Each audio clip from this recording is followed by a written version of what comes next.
The consequences of a rapid exit are both predictable and unacceptable, Mr. Trump said. A hasty withdrawal would create a vacuum that terrorists, including ISIS and Al-Qaeda, would hastily fill. Mr. Trump said that the United States would put significant new pressure on Pakistan to crack down on the terrorist sanctuaries that line its border with Afghanistan.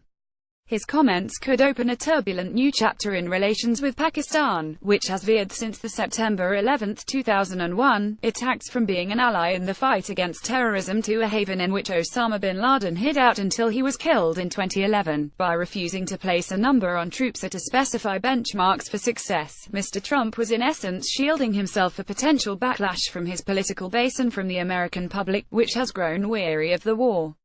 The president heaped contempt on his predecessor's strategy, promising that he would avoid President Barack Obama's mistakes. But in substance, Mr. Trump's strategy was not all that different, relying on a mix of conventional military force and diplomatic pressure on Pakistan. One administration official conceded that there was to be no major change in the mix of American forces operating in Afghanistan, and that the priorities would remain training Afghan forces and conducting counter-terrorism operations. Mr. Trump spoke of launching an intensive diplomatic and economic initiative, but he does so from a position of acute weakness at the State Department, which has yet to place an ambassador in Kabul, Afghanistan's capital, and scrap the office of the Special Representative for Afghanistan and Pakistan. An estimated 8,400 American troops are currently stationed in Afghanistan, most assigned to an approximately 13,000-strong international force that is training and advising the Afghan military. About 2,000 American troops are tasked with carrying out counter-terrorism missions along with Afghan forces against groups like the Islamic State's affiliate. In recent days, Trump administration aides hinted that the president's strategy would include new steps to pressure neighboring Pakistan to shut down the sanctuaries there for the Taliban and other militants, a goal Republican and Democratic administrations have pursued for years with little success. Trump administration officials have also suggested that continued American military involvement and economic assistance in Afghanistan would be contingent on steps by the country's leaders in Kabul to rein in rampant corruption, another Western aspiration that has repeatedly been dashed in the country, parts of which have been largely lawless for decades. The move comes with steep risks for Mr. Trump, potentially increasing American troops without yielding many military gains in a conflict that has proved intractable. Still, United States military and intelligence officials have argued that doing nothing in Afghanistan, where the Taliban are increasingly gaining ground, is not an option. In February, John W. Nicholson, the commander of the American-led international force in Afghanistan, told Congress that the United States and its NATO allies were facing a stalemate. There were potential political perils for Mr. Trump, as well. At least two Republicans who challenged Mr. Trump last year for the presidential nomination issued statements hours before his speech to oppose extending the war in Afghanistan in any way. 16 years and the lives of over 2,000 American heroes are more than enough of a price to have paid to eradicate a terrorist sanctuary. Gov. John Kasich, Republican of Ohio, who has positioned himself as a possible primary race candidate in 4 years, said in a statement, "America cannot afford to make an open-ended commitment of further lives and treasure to the improbable proposition of building a cohesive nation in Afghanistan." Senator Rand Paul, Republican of Kentucky, flatly opposed a troop increase. "The mission in Afghanistan has lost its purpose, and I think it is a terrible idea to send any more troops into that war," he said in a statement.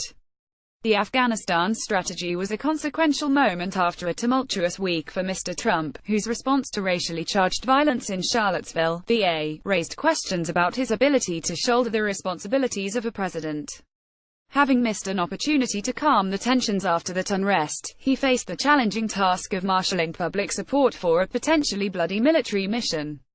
Mr. Trump used the beginning of his speech to offer the message of unity and national healing that he was criticized for failing to communicate after the Charlottesville violence, saying Americans should live the example of those who put aside racial, ethnic and religious differences to serve together on behalf of the nation. "We cannot remain a force for peace in the world if we are not at peace with each other," Mr. Trump said.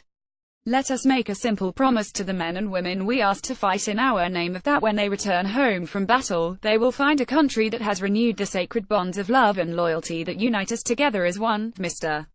Trump had said little about Afghanistan, either since taking office or during his presidential bid, although his America First campaign message envisioned a turn away from foreign military intervention and a refocusing on addressing challenges at home.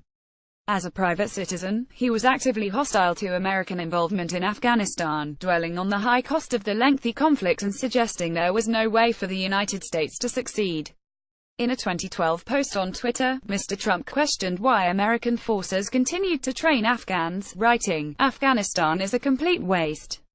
Time to come home." The president's ambivalence about the mission in Afghanistan was on display in June, when he outsourced to the Pentagon the task of announcing that he had granted Mr. Mattis authority to send 3,900 troops to the war, but said nothing about it himself. On Monday, by contrast, Mr. Trump announced his new strategy with great fanfare, choosing a military backdrop and the attention-grabbing format of a presidential address to sketch out for the first time how he saw the mission. In announcing his plan, Mr. Trump became the third consecutive American president to be confounded by the conflict in Afghanistan, now the longest military operation in the history of the United States. Mr. Obama, who campaigned for president pledging to end the wars in Iraq and Afghanistan, eventually agreed to send tens of thousands more troops to carry out an ambitious and expensive counterinsurgency mission that involved trying to win over Afghans by building roads, bridges, schools and a well-functioning government. Mr. Trump's decision was expected to be a victory of sorts for Mr. Mattis and Lt. Gen. H.R. McMaster, the national security advisor, who had argued of dire consequences if the United States did not act quickly to stabilize Afghanistan. The Pentagon had long pointed to the return of extremists in Iraq shortly after the American military withdrew forces after that 8-year war, and warned that any advances in Afghanistan could similarly be lost without a stable troop presence.